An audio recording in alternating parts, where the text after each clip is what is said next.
Le couscous est un plat berbère originaire du Maghreb. Il est à base de semoule de blé dur. Qui compose le couscous varie d'une recette à l'autre. Les traces de couscoussiers sont retrouvées dans des sépultures de l'époque de Massinissa, roi berbère de Numidie.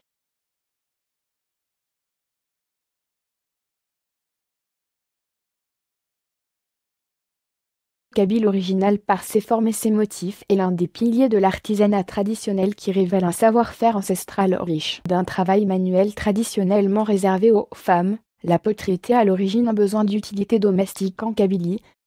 Ainsi, les différents ustensiles de cuisine, les objets de stockage des réserves alimentaires notamment l'eau et l'huile et les objets de décoration, tous des produits fabriqués avec de la terre cuite. De la poterie est une spécificité régionale, la grande et la petite Kabylie, les Aurès etc., mais il est aussi le produit de nombreuses particularités villageoises. De fêter l'arrivée du printemps appelé en kabyle la Magarn Tefsut.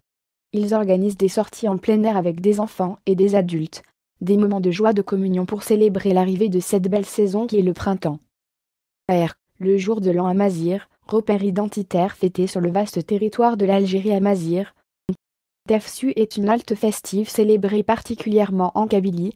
Si dans ses formes d'expression, les mutations sociales ont introduit de la nouveauté dans le rituel d'accueil de la renaissance de la nature, l'esprit du rite est identique tel que l'a conservé la mémoire collective durant des millénaires. Dans plusieurs régions de la Kabylie, des associations ont initié une célébration nouvelle en ce genre. Et en plein cœur du Djurdjura, Tamda ou Galmim, le lac Ougoulomim, scintille tel une émeraude, au cœur de la montagne. Paysage pittoresque qui invite au repos et à la contemplation. Tamda ou Galmim, comme tout objet précieux, ne s'offre pas facilement. Pour ce site idyllique, il faut avoir les jambes solides et l'esprit aventureux. Pour braver les pistes escarpées et abruptes de la montagne, qui le préservent jalousement, pour rejoindre ce site, situé à 1700 mètres d'altitude, rendez-vous a été donné pour le début de l'escalade au niveau du chef-lieu, une des Bois Doux, situé en contrebas du Djurdjura. La procession est encadrée par 2 randonneurs chevronnés, qui ont fait plusieurs fois l'ascension du Djurdjura.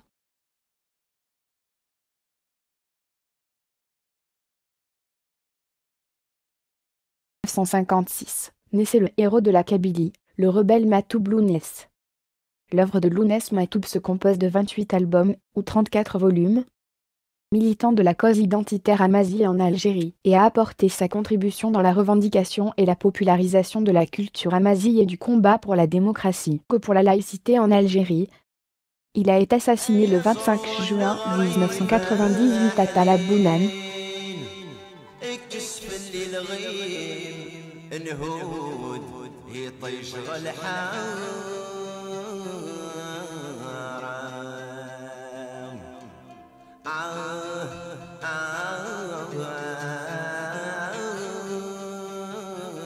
Jeudi, aux environs de midi, la Kabylie s'est figée, le temps s'est arrêté, l'espace s'est rétréci, un trou noir a englouti les mémoires. On se souvient tous de ce que l'on faisait, ce qu'on a chaussé et même de ce que l'on pensait. Le film de la vie devient image. Matoub est mort, quelqu'un l'a dit et les montagnes se sont chargées de le relayer, de Talabounan à Bouzen en passant par Atouagnou, personne ne l'a cru du premier coup, mais l'écho a vibré les cœurs, fort que tout. Les villages se sont alors vidés vers Tizi Ouzou, la rumeur est ainsi confirmée. On est bel et bien assassiné. La rage prend en place, et remplace la tristesse. Le peuple se blesse. Avant de le mettre sous terre, il lui fait la promesse qu'il se redressera en vitesse.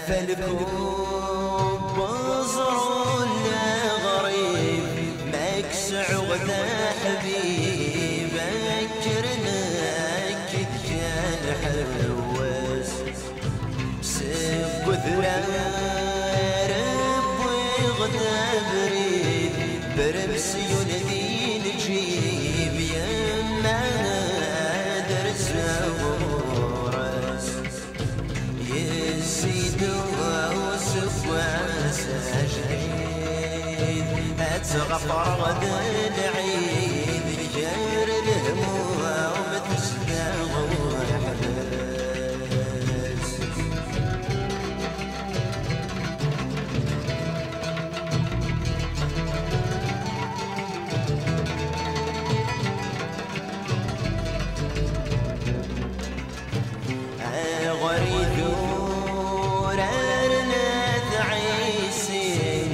تغصب غثيك لي دروسنا تريح يدفقا الرب لنا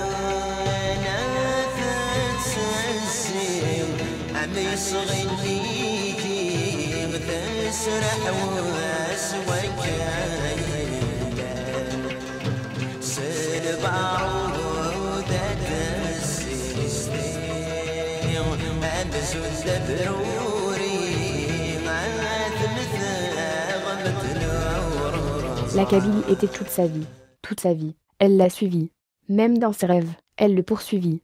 Donnait son argent et son temps, son amour et son sermon. Elle lui a donné la liberté, la vie après la mort.